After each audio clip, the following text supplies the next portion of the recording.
Welcome back to the Heal with God podcast. Each week we explore a new theme for healing.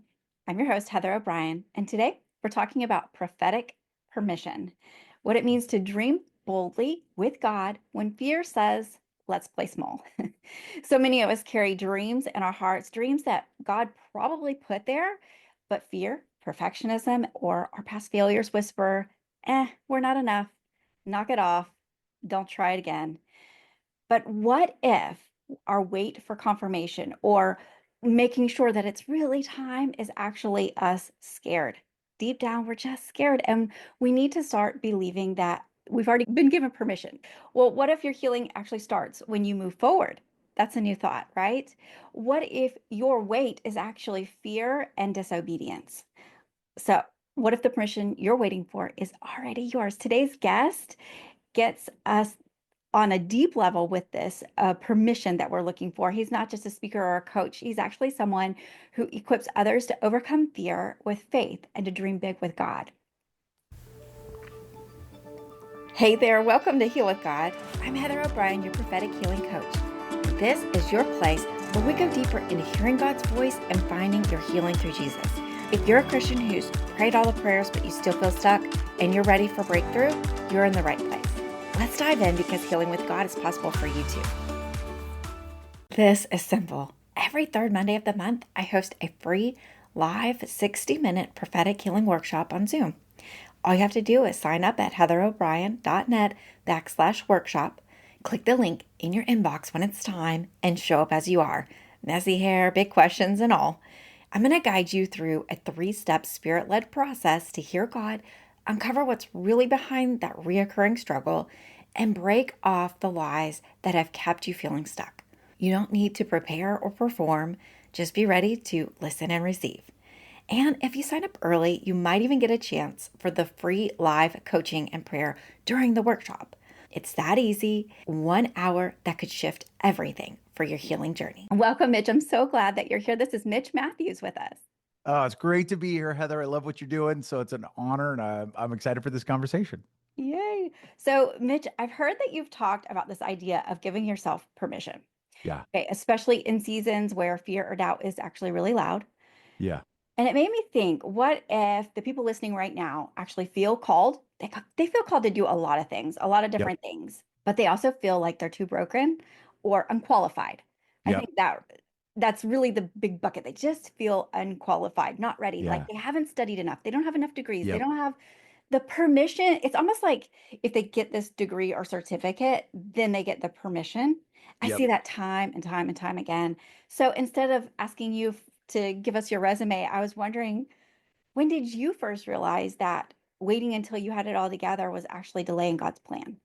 Yeah. Well, I love it. And I love this conversation. I love what you're doing. And I know for me, I grew up in a church, but we didn't dig into the Bible a whole lot. I did that more as an adult. And one of my favorite verses that I came across when I was just starting to get back into the Bible a little bit was Joshua 1:9, which is to be bold and courageous.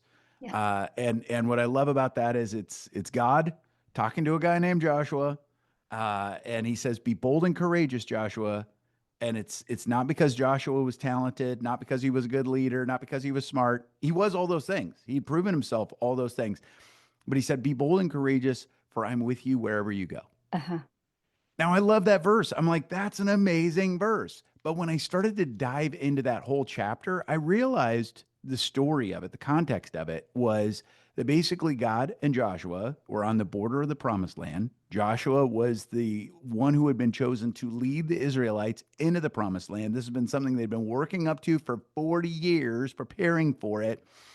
And in that one chapter, Joshua 1, God has to say to Joshua, "Be bold and courageous, for I'm with you wherever you go," 3 times. Uh-huh. Now, I don't know about you, Heather, but if I am coaching someone and they feel bold and courageous, I don't have to tell them to be bold and courageous. I don't have Yeah. to remind them, have courage. They've already got it, right? So, what Good that point. means is this leader who had been trained up for 40 years to lead this group into the promised land that God said, "Hey, here, it's yours. I'm with you," all that stuff. God still had to remind Joshua 3 times, Isn't that "Be bold and something? courageous because I'm with you." So that when I like that hit me so hard to go, wait, God had to tell him to be bold and courageous because he didn't have enough courage to Mm. do the thing that God put him on the planet to do. And what's beautiful about it is that Joshua just took that step, right? And what's beautiful is that God said, "Hey, here's the promised land. Go check it out. It's going to be amazing. I've got you. I'm with you, all that." But then he unveiled the plan one step at a time, Yes, there we right? go. Joshua did not know the whole plan for taking the promised land. He knew that that was the dream of having the promised land, getting the Israelites finally into the promised land, but God didn't unveil the whole plan to him. Because honestly, if some of the steps of the plan, if he'd known that, I think a lot of the Israelites would have said, Uh-huh. hard pass, Uh-huh. not going to do it. Uh-huh. Right. So I realized like one, Joshua wasn't qualified because he felt enough courage, because God had to tell him, remember, be Mhm. courageous, be courageous, be bold. Right. And also, Joshua wasn't ready or wasn't deemed ready because he had the whole plan. He was like given permission to take the first step. And I Wow. think there were times where I'm like, well, I don't have enough courage. I don't have enough boldness. Well, that's not what gives you permission. Yeah. I don't have the whole plan. I don't know how I do it. Well, that's not what gives you permission. It's That's God being with you and you take that first step. Yeah. So you talk a lot about starting small. Yeah. And I love how you just tied the Bible into it in that beautiful story that was Yeah. so on point. Have you seen God breathe on your small beginnings, like especially when fear was present? Oh, 100%. Like, and I say this all the time because I'm a recovering worrier. I'm a recovering perfectionist. So like I talk about these things because I need these things Mm. every day, right? And I know there's a lot of people probably that listen to your audio, that listen to the podcast, that God has put some big dreams on their heart and they're like, "Oh my gosh, that's huge. I don't even know where I'd start." And it's like, "Well, start with 15 minutes." I mean, it's amazing to think about. I don't know about you, but as a recovering perfectionist, which by the way, perfectionism is a really interesting thing. I think it's actually one of the best tools the enemy of God has ever created because Mm. it's sneaky. Now, Yeah. I believe in God. I believe there's an enemy of God, right? Yeah. And I think perfectionism is an incredible tool the enemy created because it sneaks up on us. It Yeah. makes us look like, interestingly enough, it's some of the same things that help to make us high performers, right? Like we think through what might happen, we think through all those things. But what's interesting is if you're a perfectionist, you may not know it, Yeah. but perfectionism For sure. often shuts people down before they're even aware of it, right? Yeah. And a lot of people think of perfectionists. Well, if I'm a perfectionist, then my desk is perfectly organized, my kitchen, everything it's in its place. My living room could be on the front of El Decor, right? But perfectionists, we're pile people. And Okay. it's funny, people like, what? Like, what do you mean? Well, if a perfectionist goes to a meeting and there's like a handout or there's a guide or a book or whatever, you come back and you put that on the corner of your desk because deep down inside, you don't have the perfect place to put it. And so you Mm. don't want to put it someplace that's not perfect, and you're going to wait until you have the perfect place to put it, and Okay. then you go to that next meeting, and the next thing comes back, and next thing, and next thing, and there's probably a corner in your kitchen, there's probably a corner on your desk, there's probably a corner in your bedroom. It just pile, pile, pile, pile, pile, because you don't Wow. have that perfect place to put it, right? And then you've got somebody that's coming over, maybe it's somebody that comes to visit you in your office, and you take the pile and you put it under your desk, or you put it in a bag, or you put it in a box, or whatever, right? And so we're pile people. We also Okay. often need a deadline to push us through because it's so hard to send something, publish something, print something if it's not perfect. And we need Yeah. a deadline to finally push us through, right?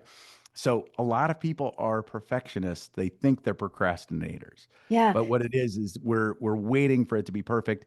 And honestly, this side of heaven, it's never going to be perfect. So Yeah. the goal would be to say, hey, focus on progress, focus on excellence, but just try little things and move forward and Yeah. break through the perfectionism. So I always say the 15-minute challenge is a lot of people are like, well, I'm going to wait and I'm going to put a plan together when I can have that mountain retreat and go away to a cabin for two Mhm. days and really figure Yeah. this thing Yeah. Yeah. out. Or I'm finally going to write my book when I can take that week-long beachside vacation Mhm. and really get my head clear. And those things just generally for most people don't happen, Yeah. right? And so I always say use the magic of 15 minutes, which there are people that come to me. I do a lot of coaching, and people will come to me and say, well, if I had spare time to work on this big dream, I would do it. And I said, well, what if I could give you 60 hours in the next 365 days? If I could give you 60 hours, would you take it? And they're like, oh my gosh, that's more than a work week. Yes, that's amazing. I'm like, 15 minutes a day, five Yeah. days a week. There you go. There you And go. they're like, wait, what? I'm like, I'm not much of a math person, so I had to figure that out a long time ago. But 15 minutes a day, five days a week, not even 7 days a week. Uh-huh. Take a couple days off, 5 days a week, 15 minutes. And this is 15 minutes. It's interesting. Like 15 minutes less of scrolling, 15 minutes while you're waiting for that meeting to start, 15 minutes while you're in the drive through, 15 minutes while you're waiting for your coffee, whatever. 15 minutes, these little windows pop up everywhere. And it's like, hey, go listen to Heather's podcast for 15 minutes. Go listen to that TED talk on that subject you're really curious about. Go, Mhm. watch a YouTube video on that, maybe a strategy. It's incredible what resources are available to us. Mhm. But 15 minutes a day adds up. Yeah. And I think, the devil keeps whispering, wait until the Yeah. perfect time to do it. Yes. Wait until you know everything. Wait until you're confident enough to do it. And generally, God never calls us into those things that we Yes. feel ready for. The timing is perfect, it's easy.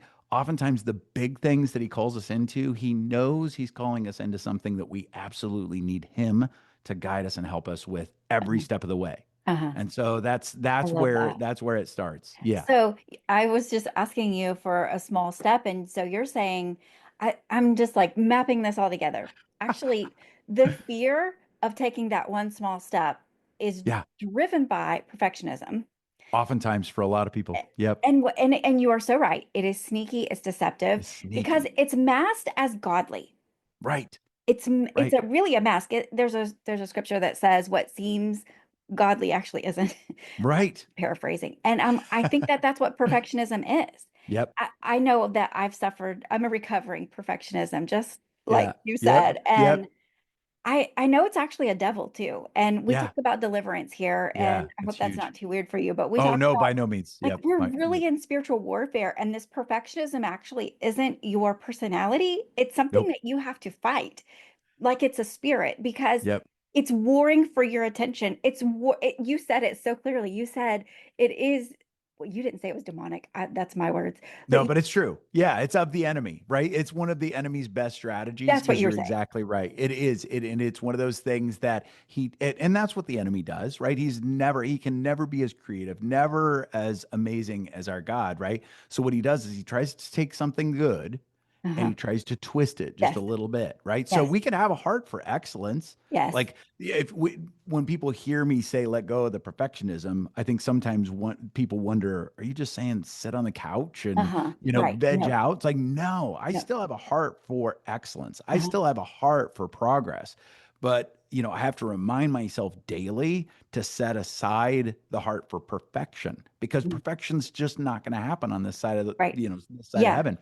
So to be able exactly. to say, hey, what does excellent look like here? Or how Mhm. can I bring my best self today? Not a perfect self, not a persona, right? Uh-huh. Because what's interesting about perfectionism too, it's sneaky in that it really is tempting to start to have a persona, right? Hmm. Oftentimes, if we don't feel confident enough to take that first step or to be the person that we maybe feel like we're supposed to be, then one of the other temptations that the enemy throws at us is, hey, you're not who you think you need to be, so fake it. Yeah. And Wow. there's that phrase that's widely Wow. accepted, fake it till you make it. And I'm not a big fan of that. Yeah. Persona is so tempting, right? And persona, that word actually comes from a Latin word which means mask. Ooh. And Come on. the enemy wants us to Mm. live in inauthenticity, right? Yeah. Jesus said he came so that we could have life and life to the fullest, right? To have a life that's exceedingly abundantly beyond what we could hope, dream, or imagine. Right. That's a life where we are authentically who we were meant to be, Yeah. not to fake it. And I speak on this really passionately because I fell into this trap too. Yeah, Like when exactly. Me too. I went through corporate America, always had this dream of having my own business. Finally, I got promoted into a bad fit job, which was a real wake up call to say, hey, remember, you're not put here to do this. You're put here to do this. At least in this season, that was the thing. So I started to build the business. And, we do coaching and speaking and content creation, things like that. And that's where the enemy really tried to get me, is he tried to whisper, like, people aren't going to believe you. You Mhm. need to look a certain way. So Yeah. one of the best ways when I look back and look for the clues that persona was sneaking in Mhm. was I was in the pharmaceutical industry when I left to fully start our business. One of the first things I had to do was buy a car because I had a company car. And one of the clues for me operating in persona was I didn't ask myself, hey, what kind of car do I want? Or Mm. what kind of car would be best for my family? Or what kind of car makes sense? The inner voice was, what kind of car do I need to drive to look successful? Yeah. Yeah, yeah, yeah. And that, like, it's one of those things that should have been a clue to me at the time, but I just Yeah. But you embraced didn't it, get went it. with it, and I bought a used Mercedes. I did. I Yeah. bought and it was beautiful. It was a beautiful car. And Yeah. God's great sense of kindness and sense of humor, because he's with us. I hate the phrase some people say, well, make a plan and God laughs. It's like, no, I don't think he's not that kind of father. He is a father that loves us. He can laugh with us, but God never laughs at us. But Mhm. one of the things that's funny, and when I look back, like, I know God was like, this is going to be a good lesson for Mitch. I bought this used Mercedes. It was beautiful. And for the first couple of weeks, when I pulled up to the coffee shop, I looked like I'd made it by the world standards. And then that thing started to drop oil like a fiend, right? And what's Oh, hilarious is I bought this car to be able to show up and drive and park in that front row every time. And I found myself having to park in the very back row of wherever I pulled in because it was dropping oil wherever I was going, right? uh, And it's like, and God was like, hey, kiddo, I'm still with you. uh-huh. We can still work through this. And now I get to teach from this, right? Right. But at the time, he was with me. And that's what's beautiful is, like, Yes. even Joshua, who led the Israelites into the promised land, they did take the promised land. It's an epic, epic story. He still made mistakes. And the people that followed him still made mistakes. And God met them in those mistakes and continued to guide Joshua as they moved through those things. And so I think he does the same thing with us. He's patient, he's kind. I truly believe he never laughs at us, but he will certainly laugh with us because he's hilarious. He is so funny and is willing to guide us so that we learn. Uh-huh. And sometimes that's through laughter. And Yeah. sometimes I don't think he ever causes situations where we're in pain, but he will definitely meet us in that pain and help Yeah. us to learn Yeah, from yeah. that pain. So, So yeah. that kind of makes me think about a couple of different things. I have a few different clients that are coming to mind as you're talking. Yeah. Actually, maybe I could think of like two handfuls of people that I Yeah. know that Yeah. are actively thinking that they need a license, like a ministry license, Sure. in order to like do what I do. Sure. Like to Yep. coach people with God, Yep.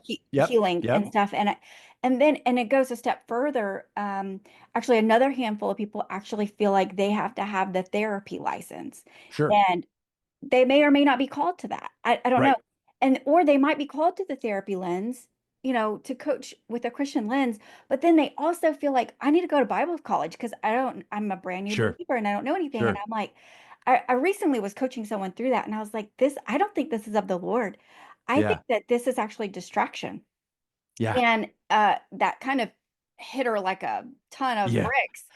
But she told me later, she went home and she was praying and she's like, I started praying through that, and I think that this is, well, she didn't say perfectionism, she said procrastination Sure. because she was supposed to be studying for her license to be a therapist. She's already done all of the courses. She just needed to Wow. pass the test. Wow. And I'm like, I was like, well, which one are you called to? Are you called to be a Bible teacher? Or are you called to be a therapist? She's like, from a young age, I was supposed to be a therapist. I'm like, obviously, this is a distraction. This is Yeah. performance. This is perfectionism. This is actually pride. I usually Yeah. put those three P's together. They hang out together. They're Uh, cousins. and so when I think about all of that, I'm like, this is way more than just that one person going through this. This is a theme that I see Yeah. on this earth that God is trying to rip apart from the bride of Christ. In fact, Yeah. and I wanted to ask you, like, so you said, I mean, we compare your funny story about buying the wrong car, Right. but what about this real life situation? She wants to be a therapist. She's got her Right. degree, but she doesn't have her license. But then she also wants to add God into it. And so at what point, like, how do we discern that something is Sure. this bold idea from God or Yep. it's just a risky idea from our own ambition? Have you ever like thought through that? Yeah, for sure. That's something I think about a lot and talk about a lot. I love this kind of conversation because I think it's huge. And I think what's interesting is people always ask me, like, how do I know if they're talking with me about a big dream or a big vision? People will ask all the time, like, how do I know if this is me Mhm. or if it's God? Yeah. And often I'll say, why does it have to be either or? Oh, come on. Right? I said, so let it at least start with that. Why does it have to be either or? Because if God put us here to do some things, I don't think that God put us on the planet to do just one thing, right? God is not limited by anything. And why would he put us on the planet to do just one thing? Right. Right. And that helps a lot of recovering perfectionists too, because I think Uh-huh. some people say, oh, what's that one thing I was put on Yeah, the planet to do? I'm exactly. like, oh my gosh, if I had to figure that out, my gears of my brain would grind to the point where you would smell smoke, even though we're not in the same room, right? So one thing is to say, all right, what if some of the things you really are interested in, curious about, excited about, what if God put those there as seeds, right? And so one of the things I always say is if somebody has a dream that's starting to build or they're curious about a thing, right? First off, one, there's a lot of ways to hear from God. Sure. And one of the best ways is to start with Yes. scripture, right? To Yeah. go in and say, all right, does this line up with things that God has done?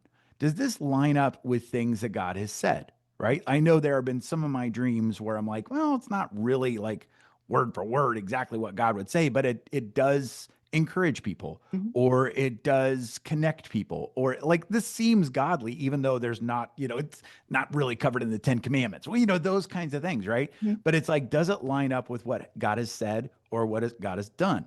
And if it does, or it's at least in agreement with that, then to be able to say, okay, and part of this is an ongoing conversation. I don't know about you, but I used to think that like God only spoke through the, clouds parting and the audible voice of God, right? But Yeah. now I know God can do that, and there's been a few times where I've had that kind of experience, which is amazing. But most of the time, it's in through those subtle nudges. It's Elisha hearing not in the firestorm, not in the earthquake, not in the big wind. It's through the whisper, right? Of being able to say, all right, hey, God, what do you say? And he will often encourage us, right, to keep moving forward, take that next step. And also big belief in keeping yourself from isolation. I think one of the other strategies, as I learn about going after big dreams and walk alongside people as they go after their big dreams, it's also important to understand how the enemy works. And one of the things the enemy does too is to isolate, right? To make you Yeah. feel like I've got to kind of keep this secret or I've got to keep this to myself or I don't Mm. want people to know about it, those kinds of things. God doesn't work in isolation, right? Like God Come wants us on. to be in community. And so to have at least a couple of people around you to like be able to just check ideas with, to Mhm. talk through, somebody else that's learning about God, that's wanting to go deeper.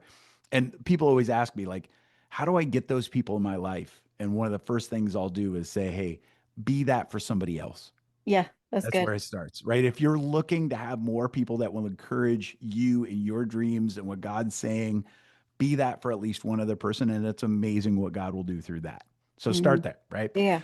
All Good. that to be said. So, but then to be able to say, okay, if they're working on a big dream or like your client, you're talking about she maybe as her whole life felt like she was supposed to be a therapist. And now she's thinking maybe it's ministry or those kinds of things. Part of it is, with perfectionism, it's interesting. We keep coming back to this. I knew that Uh-huh. was something we might be talking about. With perfectionism, perfectionists tend to be amazing at getting things to 80 to 90%, but the last 10% is the most challenging for most people because Oh, it's not perfect, right? And so often we need a deadline to finally say, okay, it's done enough, right? It's good wow. enough. That's why perfectionists, I always say perfectionists often will think of themselves as procrastinators because in college, if the paper was due at midnight, they were Mhm. often hitting send at 11:59 because they needed the deadline to push that last 10% through. So Yeah. my guess is if she's wrestling with, just about done with that program and that Uh-huh. last 10%, just know that that's often when you're going to wrestle with perfectionism enough. So to be able Wow. to say, hey, it is good enough to take the next step. B Yeah. plus is more than a passing grade, right? Like Yeah. get it done, move to the next thing. And that's a big thing for me is oftentimes if we're in that last 10 to 15%, I will often be the first one to say, hey, if you're feeling like maybe God's calling you in a new direction, of course, listen to that, check that kind of thing. But more often than not, if it's in that last 10 to 15%, I will say, Uh-huh. hey, let's finish this. Uh-huh. And then, in her case, maybe it's finish, get the license, Uh-huh. and then go and explore what it would be Yes. to add ministry to that, right? But get that task done, right? Yes. Finish that. And it will be a push, it will be a stretch, but it will also be worth it. And maybe it's just to say, hey, I completed it, it's done, and God wants to do something through that. So, I It's mean, so there good. are times where He will cause us to do a 90-degree turn in a surprising way. That can happen, but what I find is it's rare that God will call us to a big huge blind leap of faith. Mhm. It's more often the case where he will call us to steps of faith over time. Yeah, I love that so much. So it's almost like, okay, I guess my last question was going to be about obedience. Yeah. And I feel like we could wrap this in a pretty little bow. And Yeah, I love it.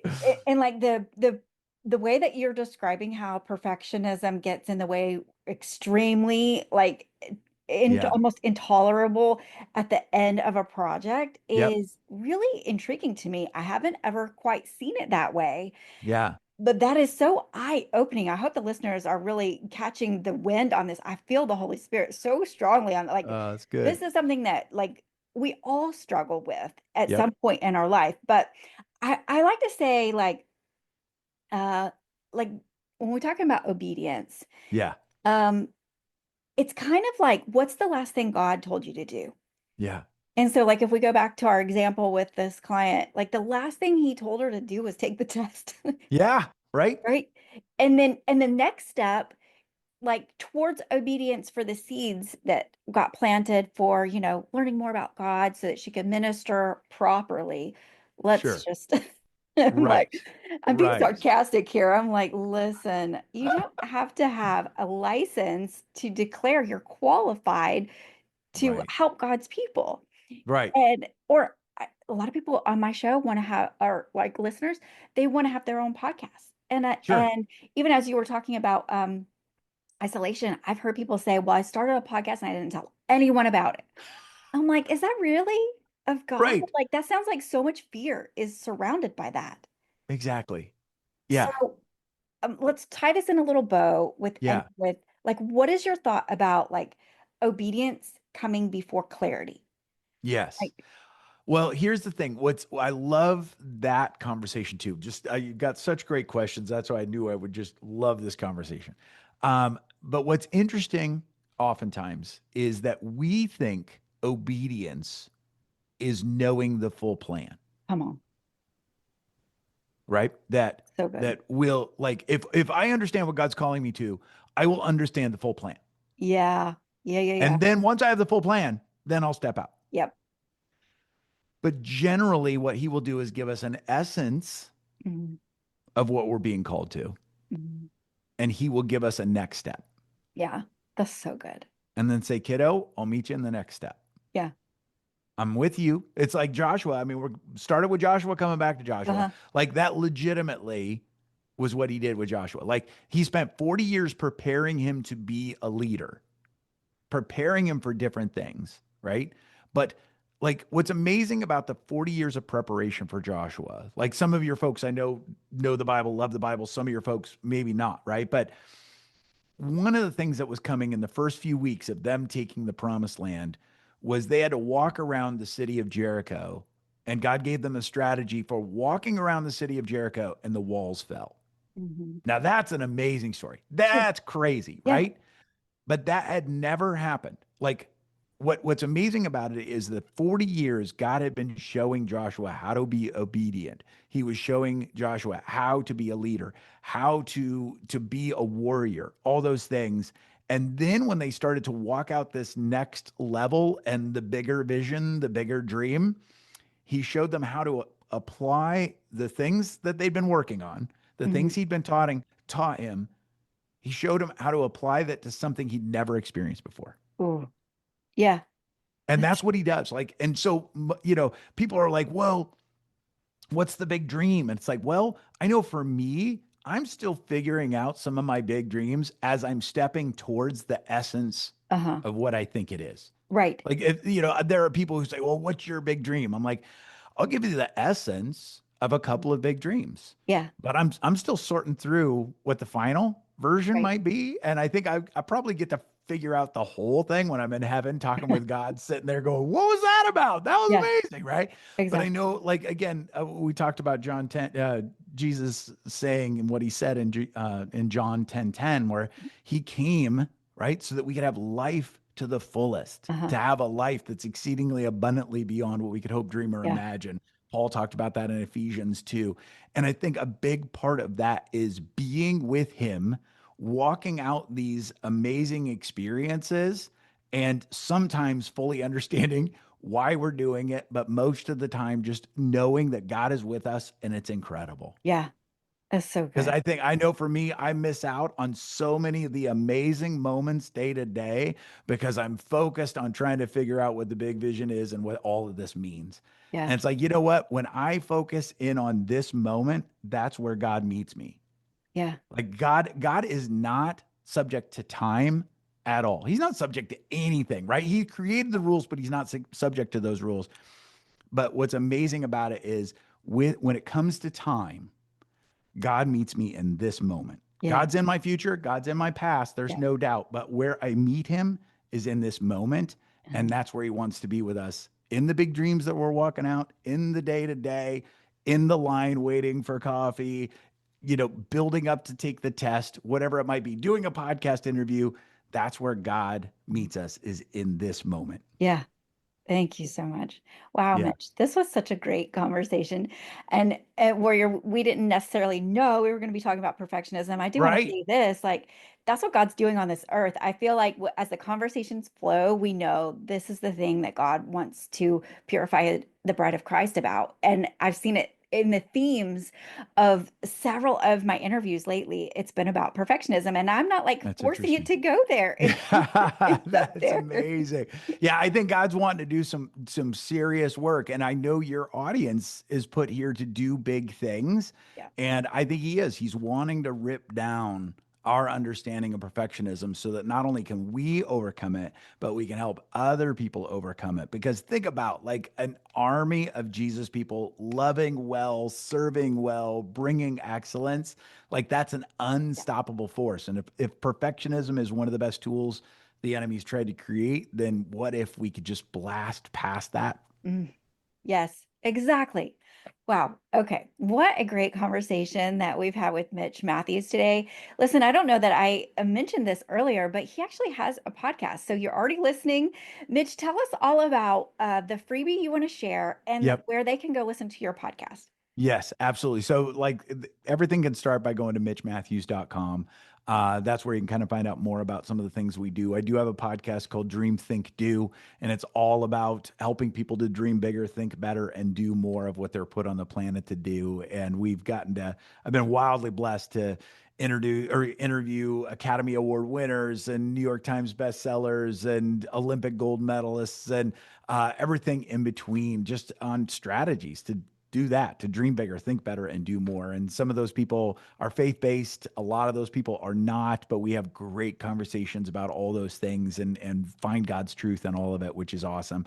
And then, yeah, we put a free tool together that I think your folks would love. Part of what my world is training up encouragers, coaches, speakers, and content creators. And so we put a free tool together called the 11 prayers. And you can get it at mitchmatthews.com /11 prayers. prayers. And it's just 11 prayers that I pray on a regular basis when we're building our business, building our impact, building our revenue, all of those things. That have just helped me to stay moving forward, to help me break through perfectionism and to get to do more of what I felt like we were put on the planet to do.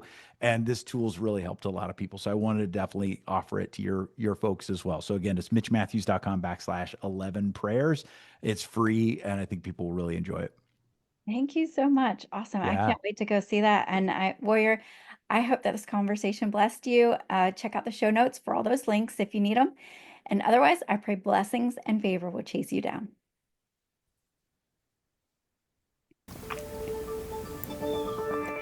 Phew, that was a whole word, wasn't it? Thanks for spending this time with me on Heal with God. Just a reminder, I'm a licensed minister, not a licensed therapist. So this is all about spiritual encouragement and prayer, not replacing your doctor's advice. And if you haven't already, I want you to go grab your spot for the next free live workshop at heatherobrien.net/workshop. I'll walk you through my 3-step spirit-led process to hear God and heal what's really going on. Until next time, I'm praying blessings and favor chase you down.